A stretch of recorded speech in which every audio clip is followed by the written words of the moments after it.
What's up, everybody? Welcome back to another episode of Stay Hot. I'm Bladen Kirk, joined as always by my two favorite co-hosts of all time, in Matthew Sponhour and Theo Ash. We have a great episode planned for you all today. We're going to recap Week 18, the final week of the NFL season, and hopefully, Theo. Why are you guys laughing at me? We're not laughing at you. We're just laughing in general. Why are you laughing at me? I'm trying to intro our podcast here, and you guys are laughing at me. So normally I ask how you all are doing. I'm not going to today. I hope you're both doing terrible. Well, I'm glad that I don't have to be outside to record this episode, unlike some members. But hey, it's dedication. But as I was saying before, I was rudely interrupted. We're going to recap Week 18, go over some of the coaches that are probably going to be fired, if haven't been fired already. And, before we get into all of that, Matthew, I hope you're doing terrible. Matt, I know you're not doing great because the Panthers lost and you had to watch Cam Newton play one snap. Yeah. I'm not holding out hope for them next year either. So, Matt Rhule's coming back. So, and then the news of Matt Rhule's coming back and Cam's probably not, and probably are stuck with Darnold. So that's a whole mess, but I won't get my hopes up. And Theo's team made the playoffs, but at least he lost to the Lions today.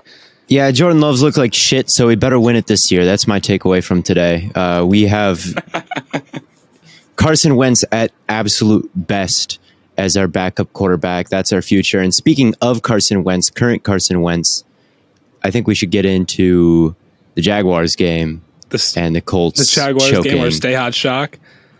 As much as I would love to get into that, I still have to remind people to go and rate us on Spotify because they've been doing a great job at that. We're still sitting at 5 stars with well over 1,000 ratings. And make sure you go follow us on TikTok as well, at Stay Hot Pod. Some great content there as well. But yes, let's get into our Stay Hot Shock. Jacksonville decided that they weren't just going to beat the Indianapolis Colts. They were going to embarrass them. I mean, Colts had worked themselves back into a position to make the playoffs. They just had to win one of their last two, and they lost them both. Carson Wentz is just too inconsistent, unfortunately. He's not just bad, although I guess you could say being inconsistent in the NFL maybe is being bad. Depends on who you ask, I suppose. You can't trust him. And that's as close to bad as you can get without being bad, I guess.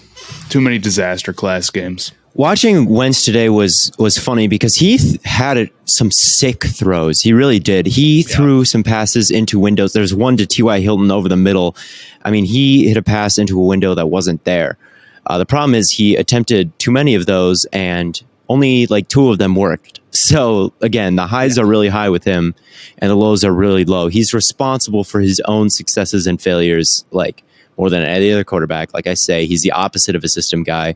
And we said this about the Colts a couple weeks ago. We're excited about the team. We think they can be really good. We think they can hang with anybody, but we don't think that they can really win a Super Bowl because if you're going to have to win when the lights are bright, you need to win. Wentz is going to choke one of those games.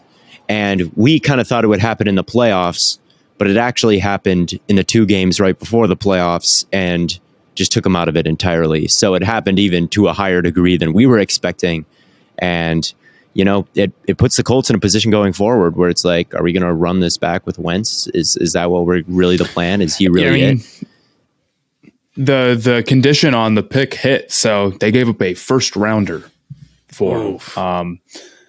So what would your other option even be? I mean, you can't. He wasn't so bad you can give up on him, I don't think. But I don't think you can improve really this offseason as far as quarterback goes, unless you could get like Watson. Like that would be the only feasible improvement I could think of. Maybe Wilson. Yeah, I mean, I remember I mocked before Ritter came back to school last year. I mocked him to the Colts, and I'm wondering if that could end up being right a year later. But I do think that taking a quarterback makes sense. I mean, Wentz was horrible last year, and then with essentially the same roster, they made the playoffs this year. Like he left, and they got a lot better. And the Colts, I mean, Phillip Rivers wasn't exactly a superstar last year, and the Colts got worse with Wentz. So it's like you've got this guy who for the majority of his career, let's be real, has been bad. I mean, he had that 1 year in 2017, and he is still coasting off of that, in my opinion. So, I think people have kind of come around. I think people are starting to come around to the idea that he's not that guy anymore. I mean, dude, that was 2017 was 5 years ago. Yeah. Yeah. That was a long time ago. It's gone. Yeah. And I think the Colts do a good job. I mean, they're built in about as good as a team could be built without a star quarterback, and without the skill position players maybe that they should have, like in the wide receiver room. Like they're decent in the trenches. They're well coached, I think, like most of the time, and they just like Wentz. You may not be able to improve from Wentz year one, but spending a pick on another ticket isn't a horrible idea, or going in another direction somehow, because I think Wentz is who he is at this point, and I think that he just can't be trusted as a starting quarterback. And not only can't be trusted, but will actively lose you games. Like, will lose you. Yes, in a key spot, he will screw it up. I mean, he's been in the league a while now with 0 playoff wins and more chokes than good moments, I think. So, I still think he ranks probably as a top 32 quarterback. I would agree with that. It's like he's better than Sam Darnold. Come on, man. That's not saying a lot. It's not saying a lot, but like it's true. Is he better than Baker Mayfield? Yes. They're they're similar in my eyes. I think that Wentz is at least good at least with Wentz, I can look at him and say he's a good athlete, which I can't really say about Baker. So I would honestly take Wentz over Baker at this point, but you've got a gun to my head there. But yeah, I mean, I think that he's worth trying to upgrade. Like, just standing pat at the quarterback position, I don't think you have anyone there. But shout out the Jaguars as well. It's not all a Wentz collapse. They did a really good job containing Jonathan Taylor. I thought the corners did a good job not letting him bounce outside. The line in general was bullying the Colts offensive line, just bullying them. The Jaguars front seven. So you didn't really Carson expect to see Wentz got that. sacked 6 times. Yeah, they came to play crushed. and they pushed around that offensive line. Josh Allen got home a couple times, I think, and Trevor Lawrence played probably the best game of his young career. So that's hopeful to see if you're a Jaguars fan, is go out on a high note. And that's, I think, the thing with Week 18 is, like, even if you're out of the playoffs, you want to end on a high note and get some good spirits going into the offseason. Some momentum, possibly. Some momentum. Seriously, I think momentum exists more in week to week than it does in a game. I do think, like, good spirits ending the season on a high note will be good. It's better than ending it on a low note, that's for sure. So good for the Jaguars. I liked what I saw from Lawrence. So Trevor Lawrence really balled out. I was talking last night on a live stream. I was like, Trevor Lawrence hasn't. He like the past 9 weeks, he's strung together 2 touchdowns. I don't expect him to string together 2 touchdowns in one game. And sure enough, he threw 2 touchdowns today. One of which to Marvin Jones was phenomenal in the back of the end and like rolling away from pressure. Insane. I mean, you can always say for any young quarterback, it seems like, oh, well, if he plays bad, it's his, situation or whatever and whatnot. But I do believe in Lawrence a little bit. I do want to see him at least with, not Urban Meyer, and give him some real receivers. And the Jaguars won, and they kept the first overall pick. Best of both worlds. That is true. That is true. The only sad thing about this really is that Jonathan Taylor's MVP case is officially in the mud. It was never really out of the mud. They were never giving him the MVP, unfortunately. Yeah, but now that they're not even making the playoffs, you can't even say, "Oh, well, they made the playoffs." Like, I think pushing the narrative that this running back for a 9-8 team that didn't make the playoffs should win MVP is a lot of fun. It was always doomed, but I do appreciate pushing against the give the quarterback the award always thing. But yeah, it was never. Taylor is not actually the most valuable player in the league. He never was, but I think it was more of a protest against how the award is named than anything else. But he had a fantastic season. But Kupp is Offensive Player of the Year in my eyes. If we're giving that award out, I think it's got to be Kupp. Yeah, Triple Crown is just hard to beat. So close to the record. So close, yet so far. They gave him all the time. Week 18 with overtime. That's I was like, oh my God. Stafford sold. My guy. Stafford sold. Stafford did sell. But on the topic of Jacksonville keeping the first pick, they were only able to do that because the Detroit Lions came to play today. Hey. Jared Goff masterclass. Jared Goff is not that bad. No, he never was. He's not good, but I actually do kind of believe that if you give him some better receivers, he'll look okay. He's looked okay before. I think he can look okay again. And we've talked about this a million times, dude. If the Lions I just try drafting a guy this year and sitting him behind Goff, that's a great situation to be in. I feel comfortable as Goff starting another full year. Yes. But man, the Lions have some really, really fun trick plays. That was a really fun game to watch. The reverse pass, that was who threw that? Dude, Tom Kennedy, right? Tom Kennedy threw that touchdown. I think. Yes, he did. He did. Sure. Yes, he did. He did. That was sick. I love that. I don't know. The Lions, we said this before. They just play like underdogs.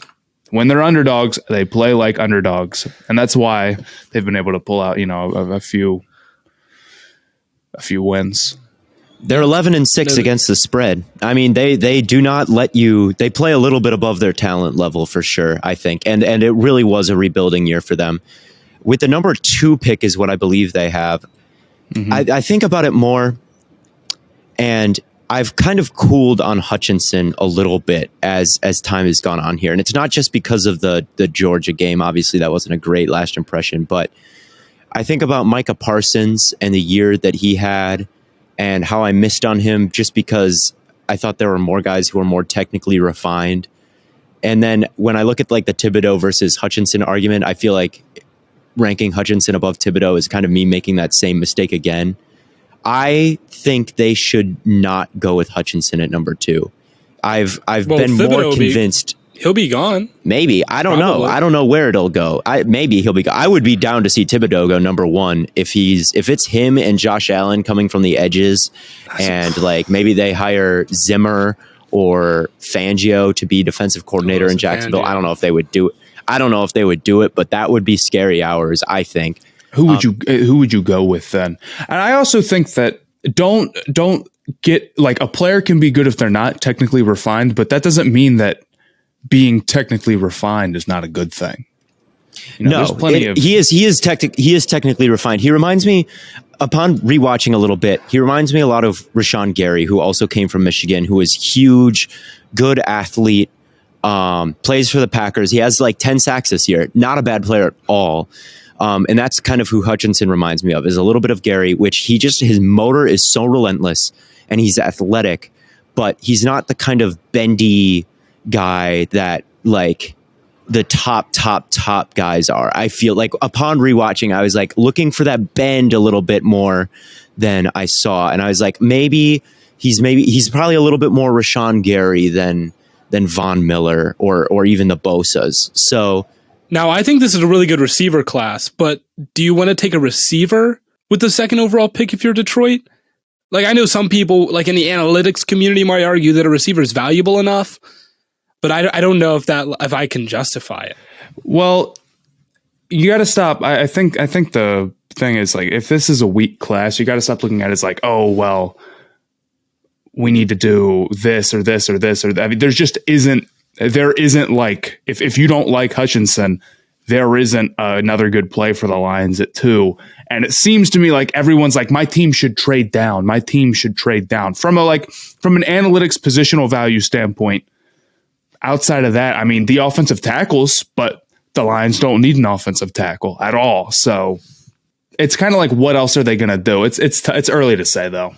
Yeah, it is. It's super early to say. And again, I've just started my scouting, and I do like Hutchinson. Like I like him. I think that he will be a good player. I do think he will be a good player. He might be even better than Rashawn Gary. And Rashawn Gary is like in year 3 and is an alternate Pro Bowler. So you can project like Pro Bowl status for Aiden Hutchinson. And if he's at the top of your board, take him.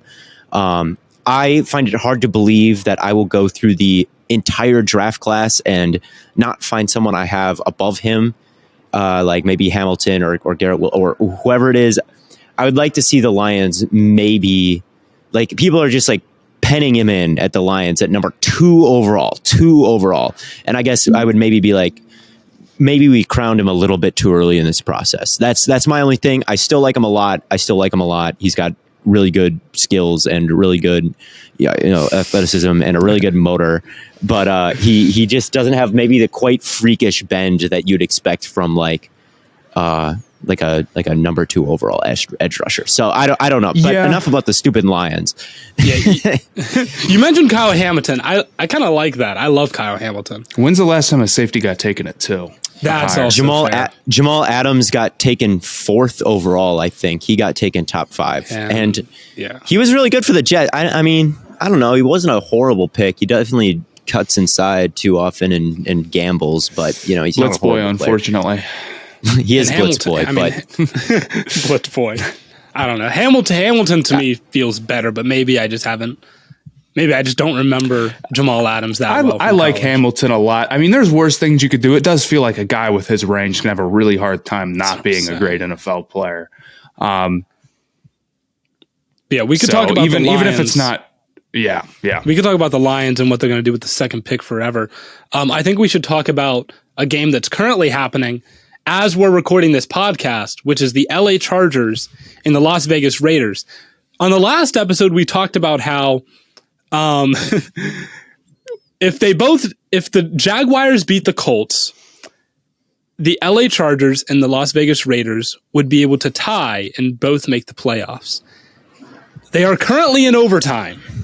Mm-hmm. They're getting a good tie, though, not a bad tie. Dude, the dialogue made me want to off myself about, they should just kneel. Like, I thought it was just a funny scenario that people were thinking of, but there were people actually like, they should do it, rest up their players, which is the dumbest thing ever to me. It's the dumbest thing ever. Like, you have this game plan. Obviously, going into Sunday, you don't know if it's going to be a problem because you don't know so you plan all week to beat this team. You have a good plan. You have the players. Like, you have this plan in place to beat the Raiders or the Chargers. And once the game comes, you're just going to not do that. You're just going to kneel it the whole game. And people were like, when they didn't kneel at the beginning of the game, I saw people who were like disappointed. It's like, wouldn't you rather see a playoff game? Like we're watching a playoff game right now. Like, someone is getting eliminated. That's what you should be rooting for. But some dweebs are like, I want to watch them kneel out the whole game. Get real. Let's watch some playoff football. The only reason I want this game to end in a tie is because I really want the Steelers to miss the playoffs. And if this game ends in a tie, the Steelers. So. Yes, I would not be mad at a legit, they played their hearts out tie. That's not what I'm saying. I'm saying like the whole kneel scenario. I would rather see both of these teams in the playoffs. I was saying this on the TikTok. I'd be okay. I'd be okay if they needed out if the Steelers miss the playoffs. Fuck the Steelers, man. I'm just glad to see everybody is coming. My ties are not that bad take. Ties are fun take. People are coming around to that. And if you disagree, maybe people will just say this is a one-off scenario. But if you disagree and you really hate ties, I want you to ask yourself if you like really genuinely get upset when you're watching a game and it ends in a tie, or if you just feel like you're supposed to think that way. Because it would be funny if it happens this time. And it's funny every time it happens. It's always funny. With two teams, like, in the game, just it's like it's a super close competitive matchup. If my team's playing in the game, I don't want it to end in a tie. But if like a super competitive matchup and the game just ends, there isn't enough time, and they just tie and nobody wins, that's funny. I enjoy the occasional tie. I do not. I didn't root for around to it. There were a bunch. Well, they're coming around to it because it's week 18, and throwing one last wrench in the season in the last week of the season is a little bit funnier than when it happens in like week 4 and doesn't mean anything until the end. When it's like right up in your face and this tie like throws everything off and wasn't on anyone's radar, it is a little bit funnier, I think. but I still didn't root for it in any of these games. I don't like seeing them. I like seeing walk-off wins a lot more than I see the game ending. See, now I'm imagining people like in front of their TVs just like getting mad at ties. I get mad. I don't think that happens. I get mad. I shake my fist at the air. Pace in front of your. I say, damn you, Roger Goodell, for shortening the overtime period by 5 minutes a couple years ago. Damn you! I shake my fist angrily. That's what I do. There's steam coming out of my ears. There's steam coming out of my ears, and my face turns red, and I put my arms down in fists, and I go. Got veins I stomp on the his floor, neck and his forehead. Like I make a big train noise. Oh, it gets. See, like, but this is what I'm saying. This is how people, and I don't disagree that like there should be no ties. The overtime should be better than this. But until it isn't fixed, every time a tie happens, I love it. And it's not, if it doesn't happen frequently enough for it to be a real problem. There's plenty of non-tie football out there. I appreciate the occasional tie. The Raiders drove down the field and kicked a field goal on their opening overtime drive. So it's currently 32-29. And the Chargers are about to get the football. So we need a field goal. We need a field goal. We do. And can I say this about the Chargers and not about ties, just the actual game? Herbert is so him, dude. And when I called the Chargers overrated in the offseason. Very famous take by me. And I think my logic was solid that the defense just doesn't have the guys to run the system. Like their front seven outside of Bosa is weak. Kaiser White's pretty good. He's had a good season, but like Tillery is awful. He's horrible. He's one of the worst starters and has been for a long time. And he's selling tonight too. Their defensive, their secondary outside of Derwin James, although Adderley's been a little bit better than I thought, but still the corners are just not that good. They're just not that. Michael Davis is just not who you want on wide receiver ones. Asante Samuel's a solid rookie, but it's like, who are you taking on wide receiver ones? Their defense is just not that good. They can't defend the run. I honestly think their wide receivers are overrated. Like they're good at one thing, both of them. Keenan Allen is good at intermediate route running. He's like Louis Vuitton Jarvis Landry though. At this point, he's not a dynamic threat. And Mike Williams is really good at contested catches and nothing. Like they're good at their one thing, but they don't have like a dynamic, multidimensional threat. And their offensive line still isn't great. But Herbert is it. Herbert is he's better right now than Stafford ever was, which is what the comparison that I see from him all the time is like he's Stafford. And I used to say it too. And I was like, okay, who really makes in their like second season in the league, who makes like the jump immediately to like MVP level? And it's like Marino and Manning. Mahomes did it in his second year as a starter, third year in the league. Same with Lamar, I think. But like second year in the league, it hardly ever happens. It only happens to like Manning and Marino. And that is, I'm not joking, you guys, that is Justin Herbert level. Like he is going to be that. Like he is going to run this league for a long time. And I realized that sooner. Like I corrected my mistake. I was like, oh my, I underrated him. He's top three, and he's a supernova. He's so good. He is really good. All I would like to say is this is why you don't just predict regression because of odds. I wasn't. I know you're talking to me, Matt. I wasn't predicting it, but I'm just saying that the odds were likely that he would regress. I also predicted it. I predicted it too. I said he would. You look at what he did under pressure against what he did in a clean pocket, and it's like, if you're so good under pressure, it's hard to repeat that. Second year quarterbacks, almost all Dak regressed, and like there's a lot of guys who like tend to just like stay a little bit the same. They don't like vault themselves into like top three type of category. It doesn't happen that often. And Herbert did, and Herbert is him. There's like Manning and Marino, like that's it. Yeah. But Herbert is that guy, and Josh Allen is also that guy, and he did the same thing this year. And it's they're just too good. They're just too good, and the two of them are top four, along with Mahomes and Rodgers. I also appreciate. I would like to Josh warn Allen you love. I would like to warn you for going after Keenan like that, though, Theo. Chargers fans will put you on blast. No, they won't. They won't. I bet you they won't. I will post it on TikTok after this. Keenan Allen is not top 10. He is Louis Vuitton, Jarvis Landry. Herbert should get someone a little bit. I would say he's not top 10, but to say that he's just a good intermediate route runner, I feel like you're going to get some heat for that. I don't think I am. I don't think I am. I think Chargers fans have soured a little bit on him because the Chargers are number 1 in the league in drops, and Keenan Allen has dropped a couple ball passes this year, and he's not really beat anybody deep. And I feel like Chargers fans are a little bit frustrated with their wide receiving core too. I don't know. Post this on Twitter, and we'll see if they agree, or on wherever. Yeah. No. Yeah. We'll definitely. We'll see after. But I just think you might get blasted for it a little bit. But, maybe I'm. Yeah, I don't know. At this point, yeah, Herbert's playing out of his mind. The Chargers are on a drive right now. It's 3rd down and 9, incomplete. But they're not the only team playing in this game. The Raiders are also playing in this game. And they're playing. And the Raiders. You mentioned the Chargers' run defense. The Raiders ran on that opening overtime drive 46 yards on 2 plays. Yeah, probably Tillery's fault. One for 28, one for Tillery, 1 for 18. Damn, he's the other guy. I shake my fist in the air. I'm J. Jonah Jameson, right from. I saw it. Damn you, Spider-Man. That's me with Tillery. Is like every time I see like the Chargers losing, I'm like, Tillery. He's the one I blame. It's probably his fault. But yes, the Raiders are. Was his fault. I'm interested to see where they'll go with their head coach search this offseason, because they're right here on the brink of the playoffs. And, they've overcome so much this season in terms of Ruggs and Gruden and injuries to Waller and all these things, their wide receiving core getting depleted.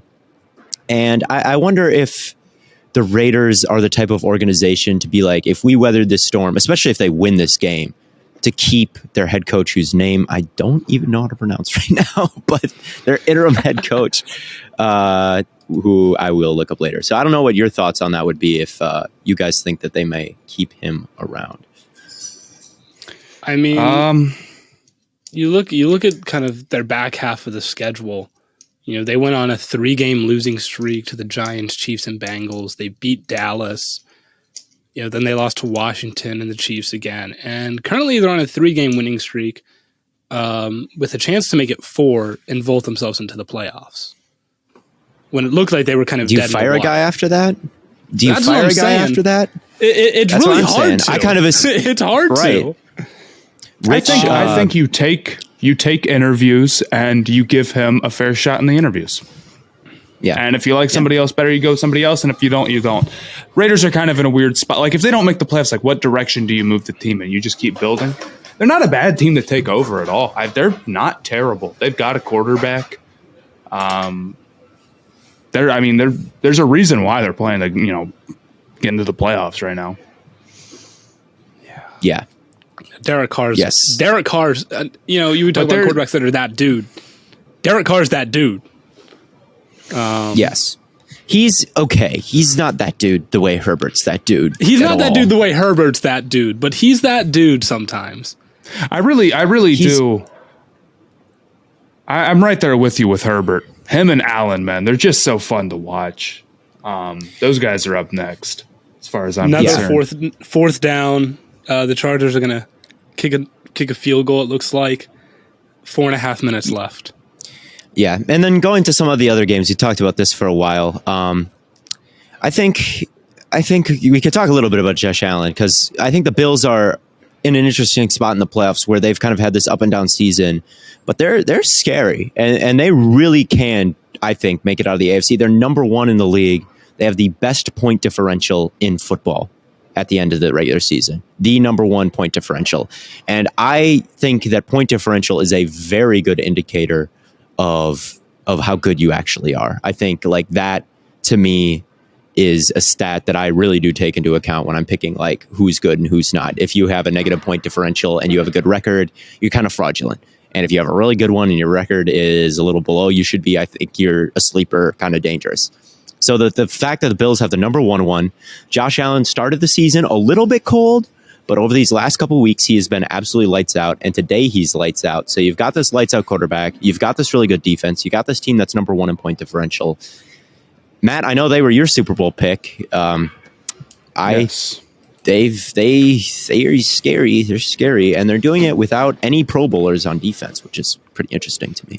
Well, I think that's surprising considering they have quite literally the best pass defense in the NFL.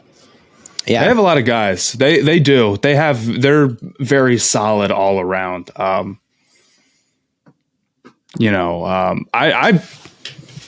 think it comes down to sort of the.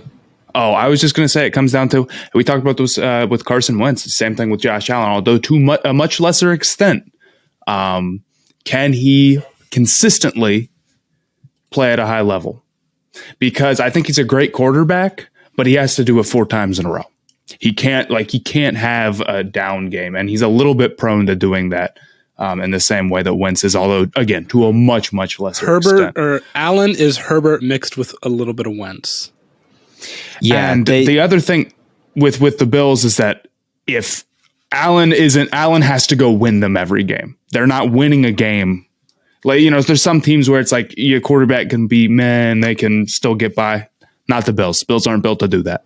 Yeah, their offense is not running through the ground. Like, they can only win in one way on offense, and that is not a great way to live. And that is the thing that concerns me a little bit, is like, if the passing game struggles, the running game can't take the pressure off, really. And if that running game can take the pressure off, it's going to be from Josh Allen. Like, I think he's got it. He had an MVP case last year, and honestly, he's not going to get any votes at all, but I would vote for him over like Burrow or Taylor or Cup or, maybe even Brady, because I think he is that offense to a very high degree and to a very high level. He is that offense, but he's not the MVP, or he's not like an MVP candidate because he's been forced into this role of being the offense.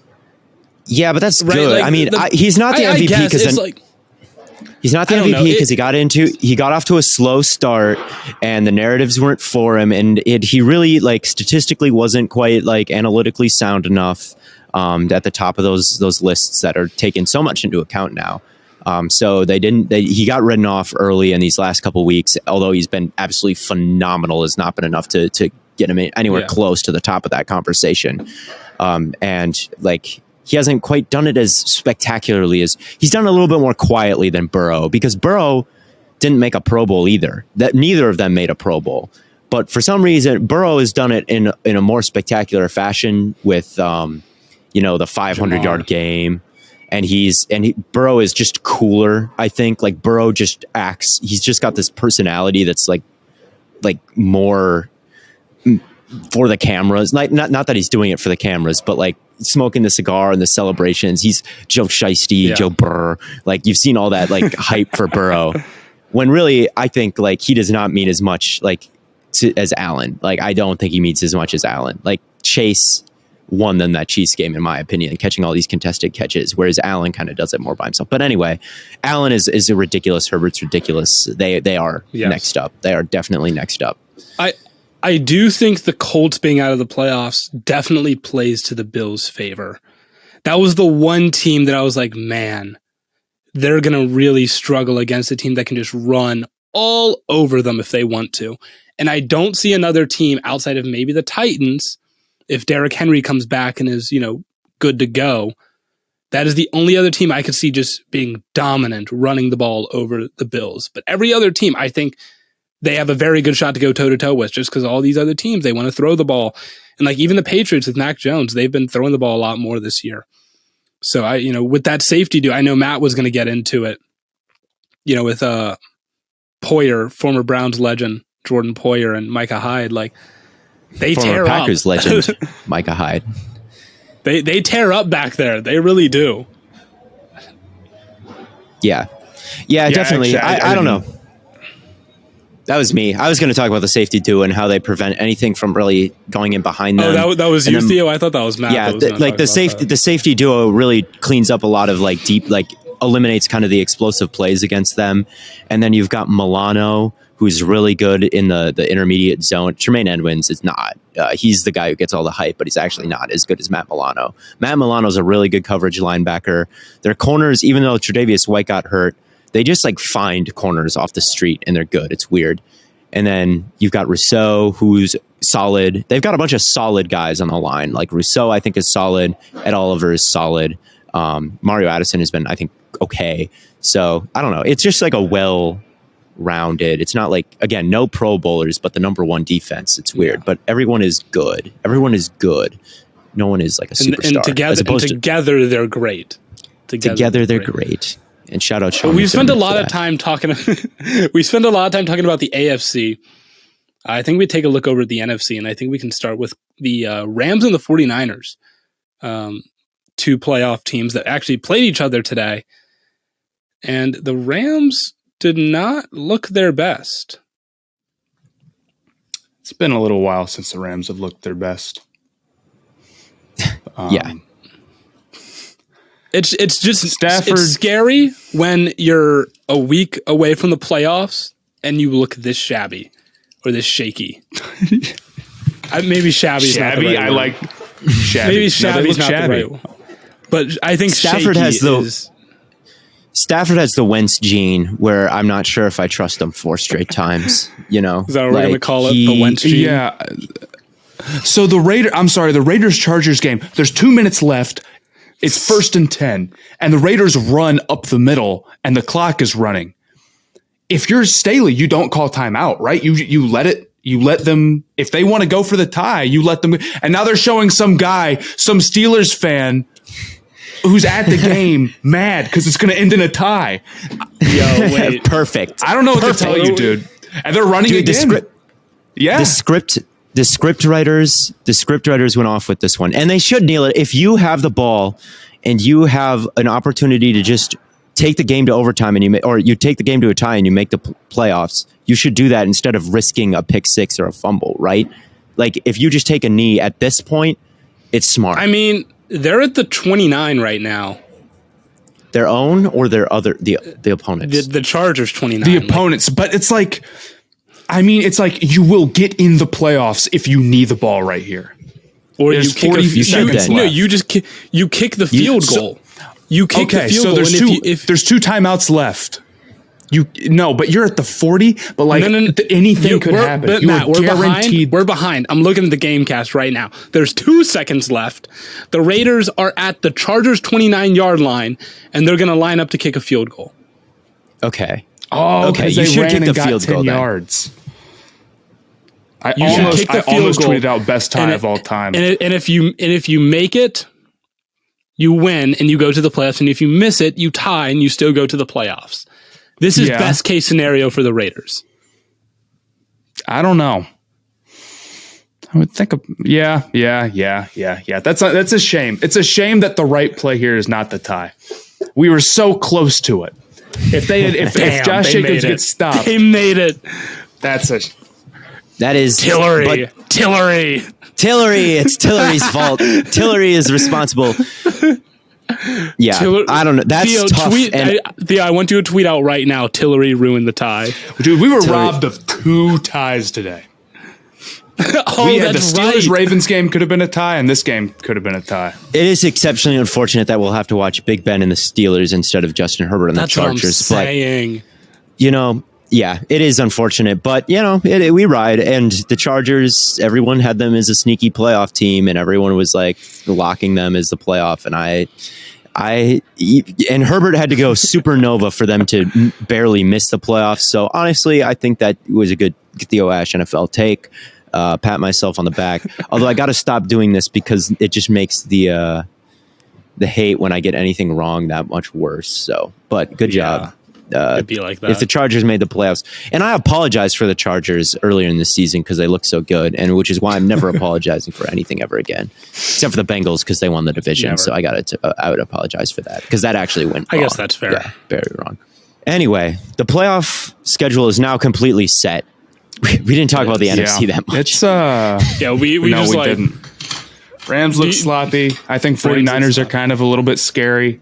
I don't know who they're going to play. Garoppolo is kind of... It's 49ers Garoppolo Cowboys. kind of has the Wentz gene. 49ers Cowboys. Has the Wentz gene. No, Garoppolo has the Cousins gene. Garoppolo... it's different gene. There's an account on Twitter called See Mike Different Spin gene, Move, same tree. No, there's a Twitter account on called C Mike Spin Move. I highly advise you follow him. It's like Christian Michael, the old Seahawks running back, and he has done extensive research on the genes and ordering all the quarterbacks. And after looking at his research, I can promise you Garoppolo is in the Cousins variant and Stafford is in the Wentz variant. Or maybe even the Mahomes variant, who's at the very top, and then Stafford is like lower Mahomes, which is not a great thing. Okay. Like, it's a fine thing to be, but it's, in that vein, perhaps. Right. If we're theorizing. So I wasn't paying super close attention towards the end there, but apparently Staley called a timeout and stopped the clock with 2 seconds. I'm sorry. I don't mean to keep bringing it back to this game. So is the game not over? No, it's okay. It is. No, he called a timeout to give the Raiders time to kick the field goal. What? From what Twitter is telling me. Yes. That's what they're saying. Yes. Maybe. That's horrible analytics once again. He is the analytics darling. He's that guy. He is the one he's the prince who was promised for them. And apparently he's like a horrible strategist, if that's what he did. And in general, I mean, they've lost games because of his going for it on 4th down before. So there's no way that's real. There's no way. Hey, one thing about Staley. Okay, can I rant about? I've been talking a lot this episode. No, the timeout was by Vegas. Okay, it's by Vegas. That makes sense. There was a timeout by the Chargers with 38 seconds. It's probably still bad. Oh, which is still not good. That's a mistake. Great. What are you trying to get the ball? You're trying to get the ball back for seeding. They would have had 30 seconds and needed to you do play for the tie there. That's a mistake. Yeah, that probably it is. It is a mistake. Staley gets too much credit. It's because we're raising our sons and daughters to hate ties, and it just cost the Chargers a playoff spot because Staley didn't want to tie. You're right. But Staley gets too much credit because he is young. All right, he is young and analytics focused, which is not necessarily bad things to be. And he. Once a week, he would say like the most obvious shit at a press conference, and everyone would lose their mind. They'd be like, "Oh my God, look at how smart he was!" Like, he said that you have to use more context. It's like, okay, but Staley, you know who Staley is? Everything Staley is because of Vic Fangio.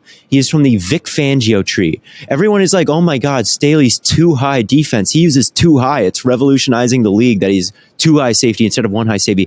Fangio's been doing that for so goddamn long. It's ridiculous. He's literally just running Fangio's shit.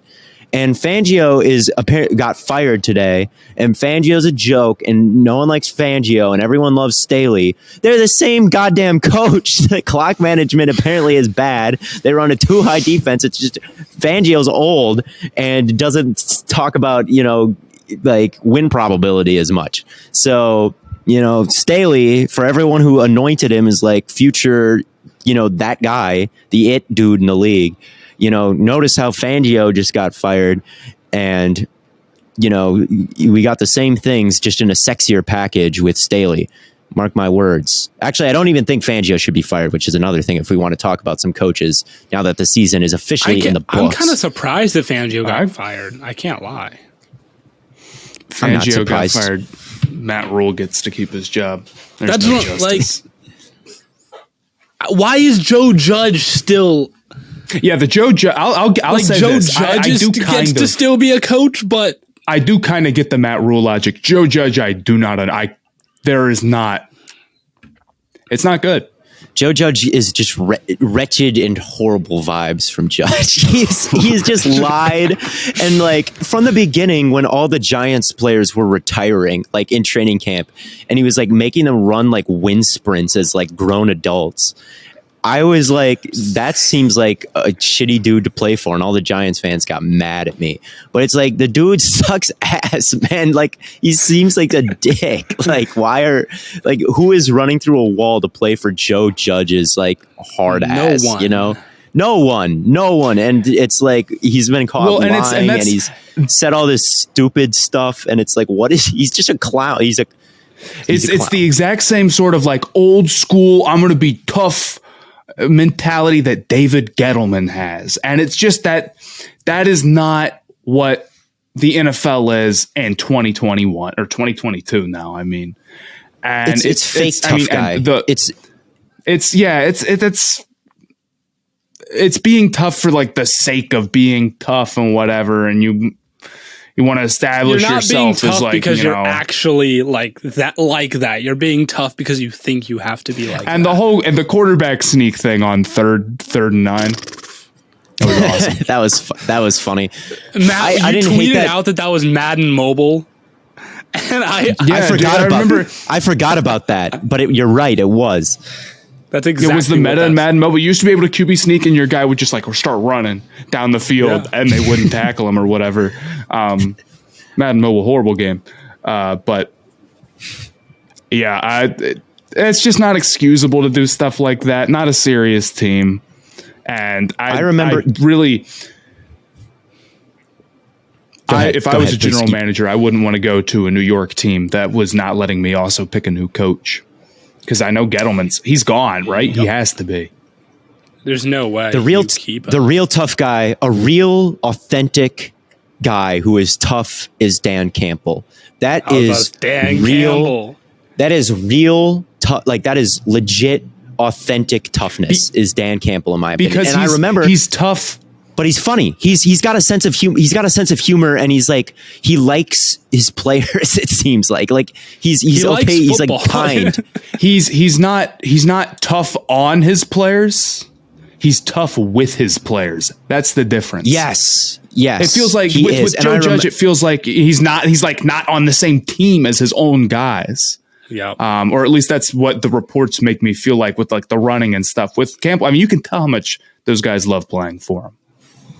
Yeah, and I remember early in training camp for Dan Campbell. And I remember in training camp, it was a joint practice between the Lions and the Giants, and the teams got in a big fight. And Campbell after said, "I love it. It's football. My God, we got passionate. There was a big fight, and okay, that's what happened. I like that our guys are passionate." Joe Judge lost his mind and made all of his players run laps. And that is, a mindset difference. And it's like, who would you rather play for? I mean, obviously if someone like sucker punched a guy or something like that, or if it was like, I guess I don't know the exact context of the fight, but like right there, it was very telling to me between the two of them. Like one of them is going to have their players' hearts, and one of them is a player's coach, and the other is going to alienate everybody. And that is, I think, what happened. Don't treat when you act like high schoolers. Pro tip. Yeah. Don't treat NFL players like high schoolers.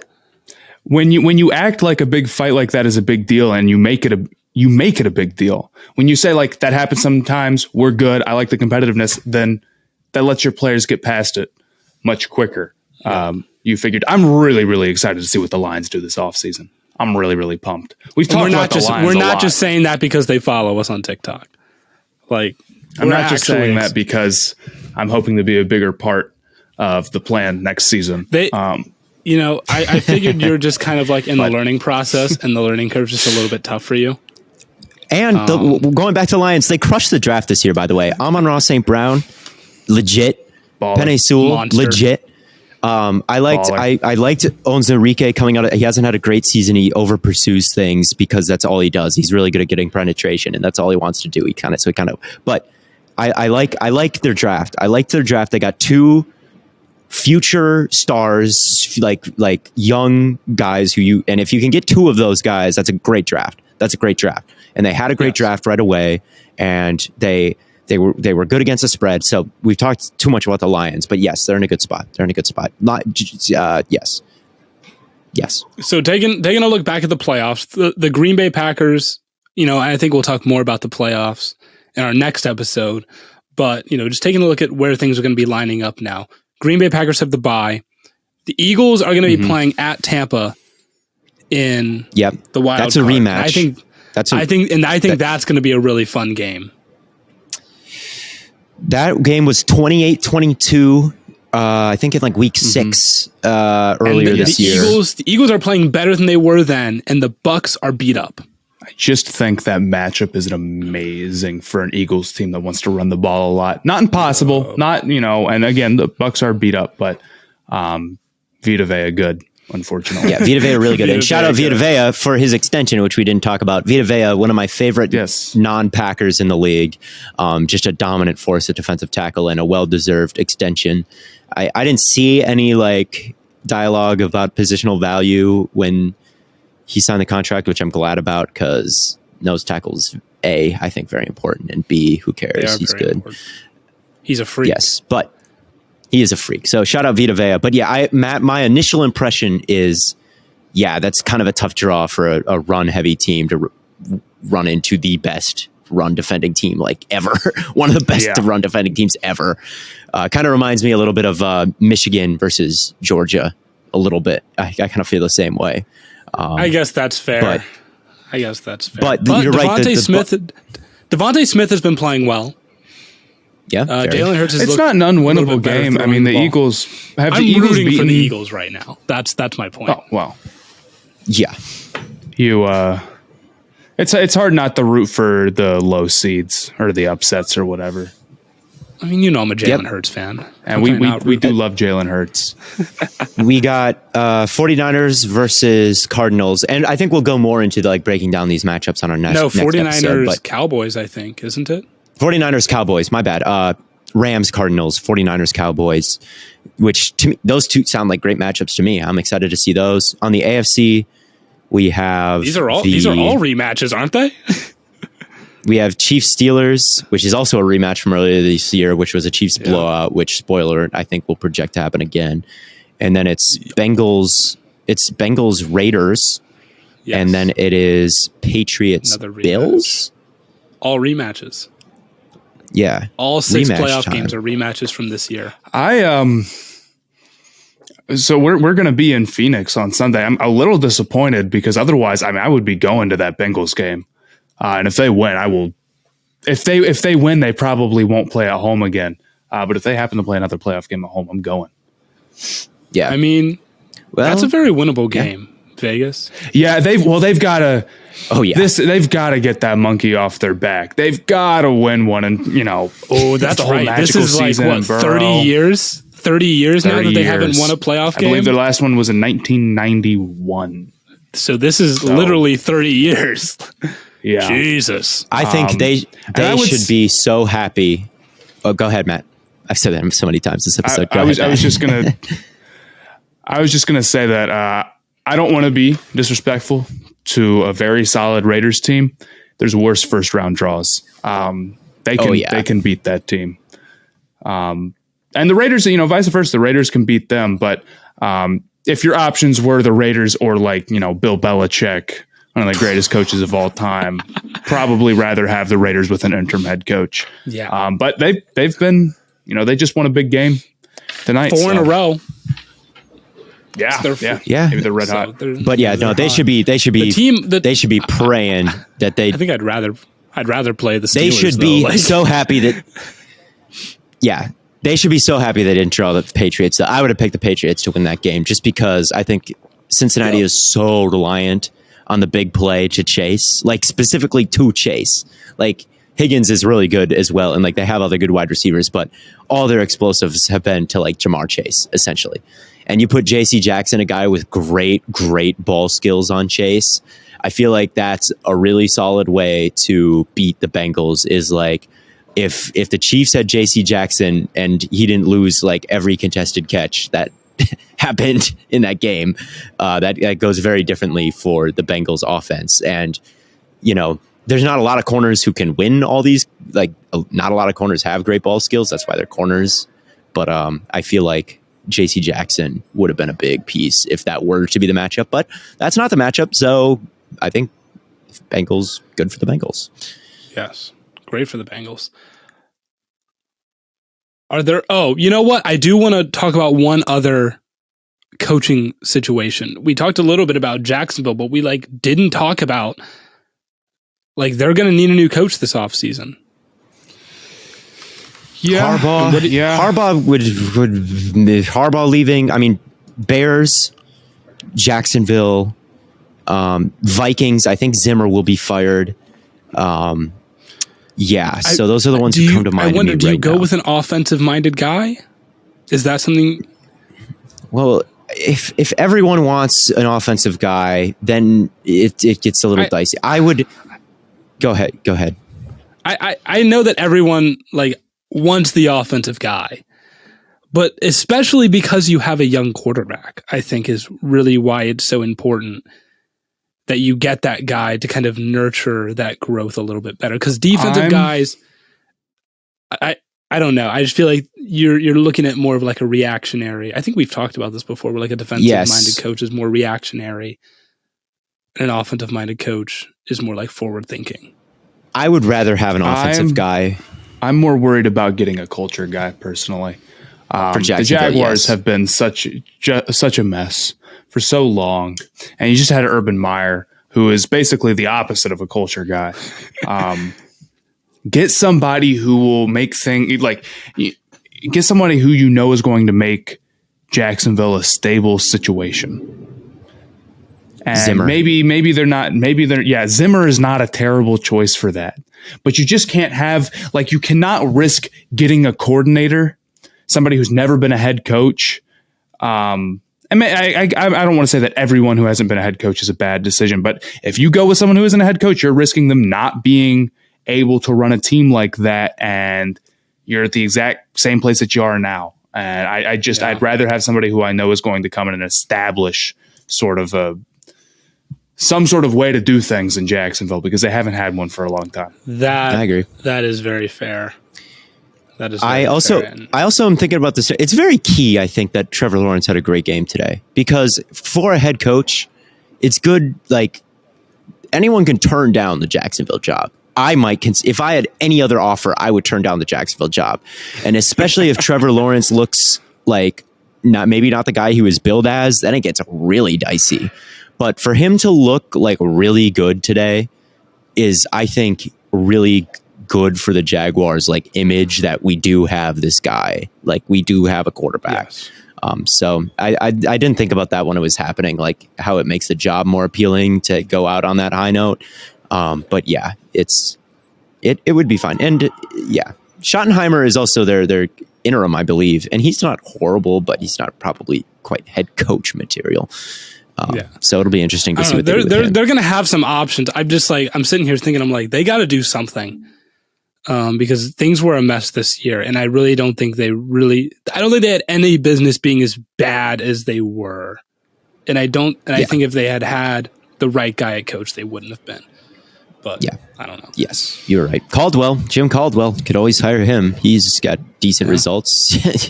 Yeah, he got fired when he was 9-7 or something, and it's we'd take 9-7 every year. Maybe I don't know, throwing that name out there, but yeah, it'll be interesting. Definitely Zimmer to me is Zimmer and Fangio being available as defensive coordinators is going to be so key for some team who needs one. Holy grail! Oh my God, both of them. So. That's honestly what I'm most interested to see of the coaching cycle. But anyway, I got to stop talking. There's a lot going on in the league right now. As far as, since we're talking about coaches and firings and whatnot, with the Matt Rhule stuff, here's what I'm telling myself. Should he be fired? Yes, because anyone who is saying that this year was part of the rebuild for the Panthers is lying. They were supposed to be good this year. They made win now moves during the season. Don't pretend otherwise. Don't act like losing 7 straight after being 5-5 is okay and it's not a big deal. It's bad. But if you were to fire Matt Rhule right now, I will say, would there be a less attractive job? Ooh, no. No. Yep. So you're already paying Sam Darnold all that money. Jacksonville. And Jacksonville maybe because of I don't even know, dude. I think I'd rather coach Jacksonville, except for living in Jacksonville. That might be the only thing that's worse. You've got basically you have one pick in the first 3 rounds. You have no quarterback. You have no offensive line, and you owe your quarterback $18 million. If I'm the Panthers, maybe you keep Matt Rhule. If it works out, somehow it works out. And if it doesn't, you have a high pick. You can bring in a new coach with, better cap situation, more room to work, and hopefully maybe you can get Bryce Young or CJ Stroud or whoever. So that's my logic. The job just might not be good enough to get a high level candidate. Yeah. From looking at it like just casually, like Lawrence and the number 1 overall pick is not a bad, horrible thing to walk into. Like there's infrastructure there that the Panthers don't have. But man, Jacksonville, God damn it, man. Like, oh my God, they're so bad. Jacksonville all the time. they also have $74 million to spend this offseason. Now, given they only have like 33 players on the team. So they always do. They always do. They always have that. I don't know. I still think Jacksonville's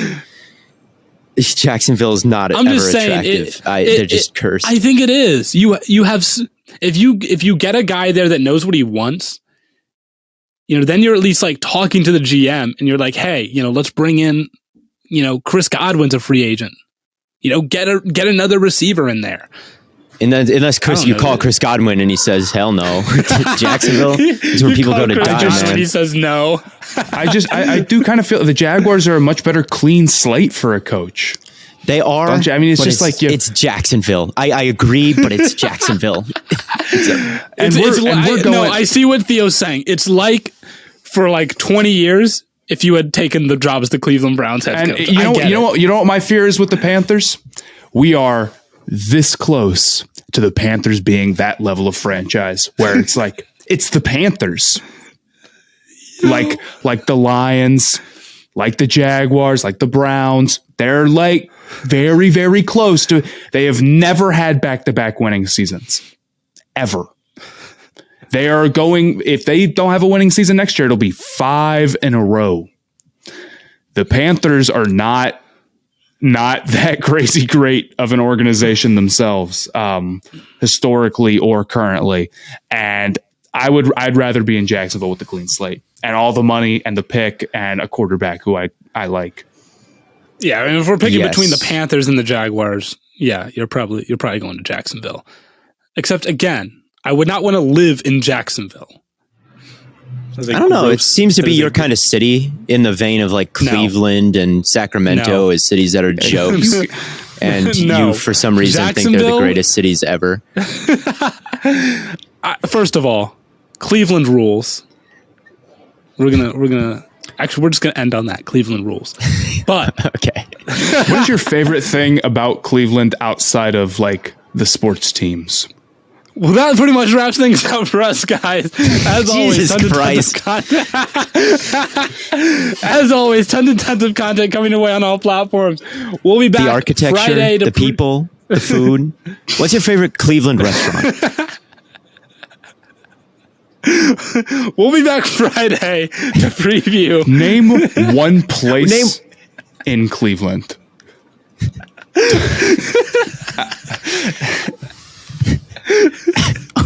The name of one building. It's the idea. You're just going to be closer to your... Oh, my God. We'll be back Friday to preview the NFL wildcard games with fellow TikTok superstar Elite Takes. Nico. And don't miss out. Don't miss out on all the great content coming your way on all platforms. And as always, from Corn Boy, Gambling Addiction Boy, and Lemon Boy, here are the Stay Hot shout-outs, and we'll catch you on the flippity flop. Dude, how the fuck do we lose to fucking Jaguars? Carson Wentz, you suck ass. Jonathan Taylor's not a fucking... God, fuck! Everett Overman, Allen, Texas. Just got finished watching the fucking Vikings versus Bears game. We won, so we're going to get the 14th pick again. And on top of that, instead of giving Justin Jefferson the franchise receiving record, we decided to run the clock out. So JJ's going to leave, and we're going to be a shambles. This is Stay Hot's number 2 fan from Chicago, and I just want to say that the Bears, as we all know, are an absolute joke. As of now, Matt Nagy has not been fired. It should have happened right when the game ended, if not during the game. And I just can't wait to see this next era get started. Hopefully Justin Fields is not a bust. I hate the Bears. I'm Connor from College Park, Maryland, and holy shit, dude, the Giants suck so much. You know, I have a conspiracy. Joe Judge He's from Philly. He's from the Belichick tree. I think those two teams work together to collude to get Joe Judge, the secret agent, as head of the New York Giants. There's literally no other explanation for how fucking awful they are. Joe Judge is the worst coach I've ever seen. Get him out of there immediately. Holy fuck. This is Justin from Indianapolis, and I'm just absolutely furious with the Colts. I mean, Chris Ballard has made one of the best rosters I've ever seen, but it's ridiculous that Carson Wentz is our QB, because if it's anybody else, I mean, we're winning.